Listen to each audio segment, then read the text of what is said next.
Hi to all, welcome to IIT foundation classes with Revathi. మనం class 7 మ్యాథ్స్లో chapter 2లో short answer type questions చూసాము. ఇంకా కొన్ని క్వశ్చన్స్ ఉన్నాయి, అవి సాల్వ్ చేద్దాము ఈ క్లాస్లో. ఇక్కడ నెక్స్ట్ బిట్ వచ్చేసి ఫ్యాక్టరైజ్ ద ఫాలోయింగ్ అన్నాడు. మనకు కింద ఇచ్చిన క్వశ్చన్స్కి ఫ్యాక్టరైజ్ చేయాలి.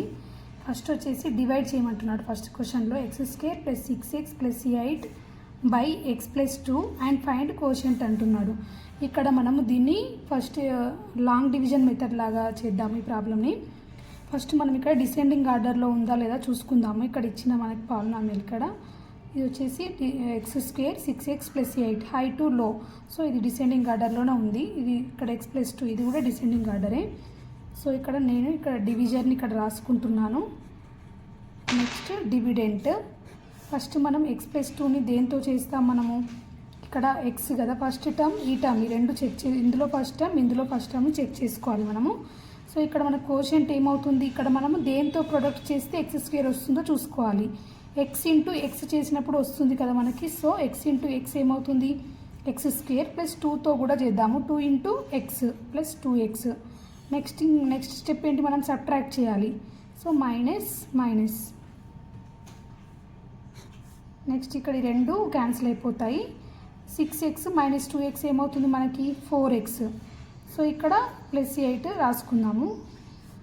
ఇక్కడ మళ్ళీ దేంతో పోతుందో చూద్దాం మనము. x + 2 x ఇంటూ x ఉంది ఇక్కడ. సో 4తో కాన్స్టెంట్తో పోతుంది. సో 4 చేద్దాము. 4x + 2 into 4 8. సో మనం సబ్ట్రాక్ట్ చేస్తే ఈ రెండు క్యాన్సిల్ అయిపోతాయి. సో 0 వచ్చింది. ఇక్కడ మన కోషెంట్ ఎంత, కోషెంట్ ఈక్వల్ టు ఇదే కదా కోషెంట్ అంటే, ఇది కోషెంట్ ఇది రిమైండర్. మనం రిమైండర్ 0 వచ్చే వరకు చేయాలి మెథడ్లో.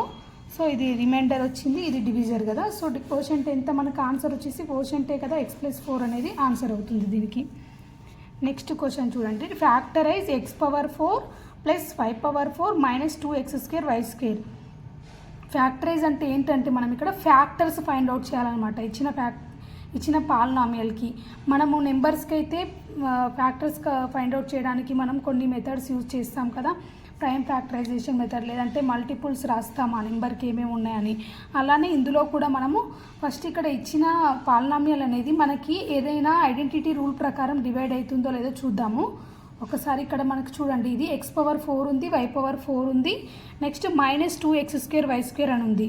సో ఇక్కడ మనము దీన్ని x² అని రాయొచ్చు కదా. ఇప్పుడు ఏమవుతుంది, x⁴ నెక్స్ట్ y² అని రాయొచ్చు. -2xy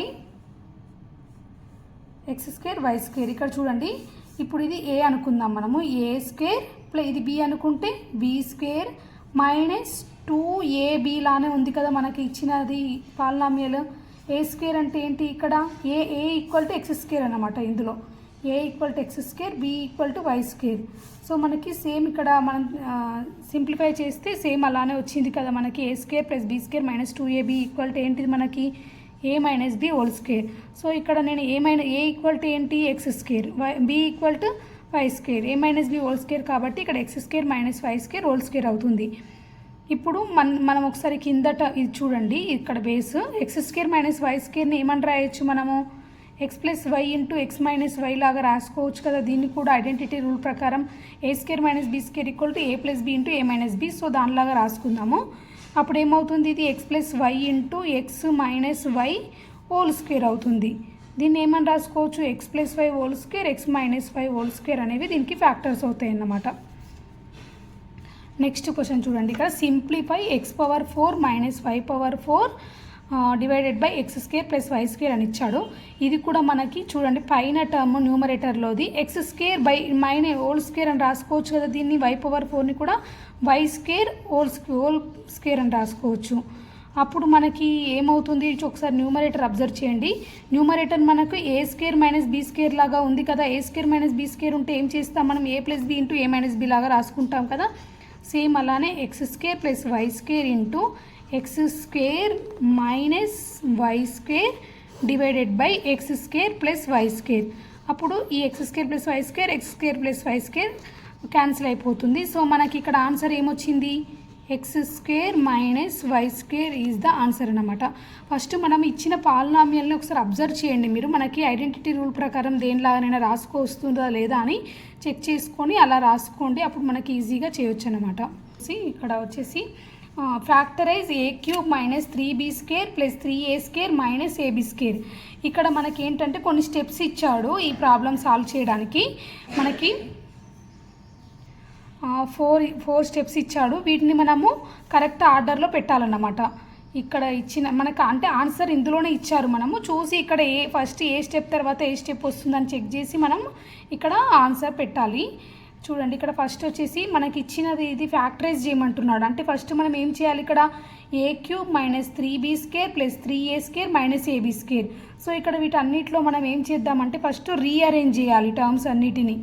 రీఅరేంజ్ అంటే ఏం చేయాలి అంటే ఏ ఉన్నవన్నీ ఒక దగ్గర రాసుకుందాం, బి ఉన్నవన్నీ ఒక దగ్గర రాసుకుందాం. సో ఇక్కడ చూడండి rearrange the term as a cube plus 3a square minus 3b square minus ab square. ఇక్కడ రీఅరేంజ్ చేయాలి ఫస్ట్. సో ఇది ఫస్ట్ స్టెప్ అవుతుంది. నెక్స్ట్ ఏమవుతుంది, మనము ఇందులో చూడండి మనం ఇక్కడ A cube plus 3a square ఇందులో నుంచి మనము ఏ స్క్వేర్ అనేది కామన్ తీయొచ్చు కదా ఈ రెండిట్లలో. అప్పుడు తీస్తే ఏమవుతుంది ఏ square into A plus 3. Next minus ఇక్కడ బీ స్క్వేర్ కామన్ తీయొచ్చు, ఇక్కడ మైనస్ బీ స్క్వేర్ తీస్తే ఏమవుతుంది 3 ప్లస్ ఏ. సో ఈ స్టెప్ అన్నమాట నెక్స్ట్ది. సో ఇది సెకండ్ స్టెప్ అవుతుంది. దీంట్లో నుంచి మనం ఏం చేస్తాము, ఇప్పుడు దీని నుంచి మనం ఏం చేయొచ్చు మళ్ళీ నెక్స్ట్ ఇందులో ఏ ప్లస్ 3 అనేది కామన్గా ఉంది కాబట్టి A plus 3 into A square minus B square అని రాయొచ్చు కదా దీన్ని. సో ఈ స్టెప్ వస్తుందన్నమాట థర్డ్ స్టెప్ అనేది. నెక్స్ట్ ఫోర్త్ది ఏమవుతుంది, ఇక్కడ ఏ స్క్వేర్ మైనస్ బీ స్క్వేర్ని మనం ఐడెంటిటీ రూల్ ప్రకారం A plus B into A minus B అని రాసుకోవచ్చు కదా. So A plus 3 into A plus B into A minus B, ఇది ఫోర్త్ స్టెప్, ఇది ఫైనల్ ఆన్సర్ అన్నమాట. సో ఇక్కడ ఆప్షన్ ఏంటి మనకి ఫస్ట్ BCAD అనేది ఆన్సర్ అవుతుంది మనకి. నెక్స్ట్ ఇక్కడ నెక్స్ట్ క్వశ్చన్ కూడా సేమ్ అలాంటిదే ఇచ్చాడు ఇక్కడ మనకి. ఇందులో ఏం చేయాలంటే మనం ఇందులో కూడా సేమ్ స్టెప్స్ని చూసి రాయాలి. The following steps are involved in finding the value of 10 1/3 into 9 2/3 by using an appropriate identity arrange them in sequential order అని అన్నాడు. సో ఇక్కడ మనకి ఫస్ట్ మనం ఏం చేస్తాము 10 ఇంటూ 1/3 కదా, దీన్ని ఏమని రాయొచ్చు ఒకసారి చెక్ చేద్దాము. 10 ఇంటూ 1/3 అంటే ఇక్కడ ఇది మిక్స్డ్ ఫ్రాక్షన్ కదా, దీన్ని మనం 10 ప్లస్ 1/3 అని రాసుకోవచ్చు కదా. 10 ప్లస్ 1/3 ఇంటూ 9 ప్లస్ 2/3. ఇక్కడ చూడండి 10 ప్లస్ 1/3, ఇక్కడ 9 ప్లస్ 2/3. బట్ ఇక్కడ 10 మైనస్ 1/3 అని కూడా రాసుకోవచ్చు కదా మనం 9 2/3ని మనము. ఎందుకంటే 10 ఇప్పుడు ఒకవేళ దీన్ని సబ్ట్రాక్ట్ చేసామనుకోండి మనకి సేమ్ ఇదే వస్తుంది. సో 10 మైనస్ 1/3 అని కూడా రాసుకోవచ్చు అన్నమాట. అంటే ఇక్కడ ఏమంటున్నాడంటే 10 నుంచి 1/3 పార్ట్ తీసేసామనుకో మనకి ఏమొస్తుంది 9 2/3నే కదా, 9 ఇంటూ 2/3 పార్టే కదా. సో ఆ విధంగా తీసుకున్నాం అనమాట ఇక్కడ. సో ఫస్ట్ స్టెప్ ఇది అవుతుంది. నెక్స్ట్ ఏమవుతుంది మనము 10 1/3 ఇంటూ 10 ఇది ఎలా ఉంది మనకి ఏ plus B into A minus B లాగా ఉంది కదా. సో ఏ స్క్వేర్ మైనస్ బి స్క్వేర్ లాగా రాసుకుంటాము. ఇది సెకండ్ స్టెప్ అవుతుంది. నెక్స్ట్ దీన్ని సింప్లిఫై చేద్దాము థర్డ్ స్టెప్లో ఏమవుతుంది మనకి 100 మైనస్ 1/9 10 స్క్వేర్ అంటే 100. ఇది థర్డ్ స్టెప్ అవుతుంది. నెక్స్ట్ ఫోర్త్ స్టెప్ ఏంటి, మళ్ళీ దీన్ని ఎల్సిఎం తీసుకుంటున్నాము 100 1/9 అని, అప్పుడు ఇది ఫోర్త్ స్టెప్ అనమాట. సో దీనికి ఆన్సర్ ఏమవుతుంది మనకి ఫస్ట్ వచ్చేసి BCAD అనేది ఆన్సర్ అవుతుంది. సో ఆప్షన్ 4 వచ్చేసి ఆన్సర్ దీనికి. ప్రాబ్లం చూద్దాము సెవెంత్ది. ఇక్కడ ఏమి ఇచ్చాడంటే if x minus 1/2x equal to 2 then find the value of 4x⁴ plus 1/4x square అన్నాడు. సో ఇక్కడ మనం first x minus 1/2x equal to 2ని మనము 2 సైడ్స్ స్క్వేర్ చేద్దాము. అప్పుడు స్క్వేర్ చేస్తే ఇది ఎలా మారిపోతుంది a minus b whole square లాగా మారిపోతుంది కదా. అప్పుడు సింప్లిఫై చేస్తే ఆన్సర్ వస్తుందేమో చూద్దాము. a minus b whole square అంటే a square plus b square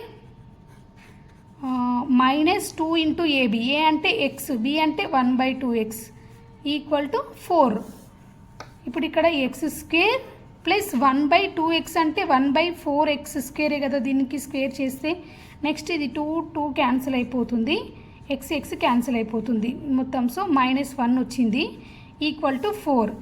ఇక్కడ చూడండి మీరు మళ్ళీ ఎల్సిఎం తీసుకుందాం మనం. దీన్ని ఫస్ట్ అయితే వేరియబుల్స్ లాగా రాసుకుందాము.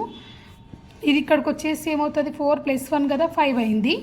సో దీన్ని ఒకసారి ఎల్సిఎం తీసుకుందాము. 4x⁴ plus 1 divided by 4x² equal to 5. చూడండి మనకి సేమ్ ఇక్కడ ఏ వాల్యూ అయితే ఫైండ్ అవుట్ చేయమన్నాడో అదే వచ్చి మనము సింప్లిఫై చేస్తే సేమ్ అదే వచ్చింది. చూడండి మన క్వశ్చన్లో ఇచ్చిందే వచ్చింది. సో దాని ఆన్సర్ ఏమవుతుంది, ఇక్కడ 5 ఈజ్ ద ఆన్సర్ అన్నమాట. నెక్స్ట్ మనము 8th క్వశ్చన్ చూద్దాము. ఇక్కడ ఏమన్నాడంటే మనకి మొత్తం పాలినామియల్ అనేది ఇక్కడ మనకి 3 వేరియబుల్స్ ఇచ్చాడు. దీన్ని మనం సాల్వ్ చేస్తే ఆన్సర్ వస్తుంది. ఇక్కడ నేను ఏంటంటే ఫస్ట్ a² అని ఉన్నాయన్నీ ఒక దగ్గర రాసుకుంటున్నాను. నెక్స్ట్ b ఉన్నవన్నీ ఒక దగ్గర, c ఉన్నవన్నీ ఒక దగ్గర తీసుకున్నాము. అప్పుడు ఏమవుతుంది, ఇక్కడ ఈ ప్రాబ్లంలో నేను ఫస్ట్ ఏ టర్మ్స్ అన్నీ ఒక దగ్గర రాసుకున్నాను, బి టర్మ్స్ అన్నీ ఒక దగ్గర, నెక్స్ట్ సి టర్మ్స్ అన్నీ ఒక దగ్గర రాసుకొని నెక్స్ట్ నేను ఒక్కొక్క దానికి ఎల్సిఎం తీసుకున్నాను. ఏ టర్మ్స్కి ఎల్సిఎం ఇక్కడ 12 వచ్చింది నాకు, బి టర్మ్స్కి కూడా 12 వచ్చింది, సి టర్మ్స్కి కూడా ఎల్సిఎం 12. ఎల్సిఎం తీసుకొని దాన్ని మళ్ళీ మల్టిప్లై చేశాను ఎల్సిఎంకి సేమ్ ఉండేలా లైక్ టర్మ్స్ లాగా అన్నింటినీ. అప్పుడు నాకు టోటల్ చేసినప్పుడు ఇది ఆన్సర్ ఏమొచ్చిందంటే ఫస్ట్ ఇక్కడ ఏది వచ్చేసి a²/12 వచ్చింది, బీది b³/12 వచ్చింది, నెక్స్ట్ సిది c³/12 వచ్చింది. సో మరి ఇప్పుడు అన్నిటికీ ఎల్సిఎం అనేది కామన్గా ఉంది కాబట్టి నేను ఇక్కడ a² + b³ + c³/12 అనేది ఆన్సర్ అవుతుంది. దీనికి షార్ట్ టైప్ ఆన్సర్స్ కూడా అయిపోయాయి మనకి. నెక్స్ట్ మనము ఎస్ఏ టైప్ క్వశ్చన్స్ చూద్దాము నెక్స్ట్ క్లాస్లో. Thank you very much.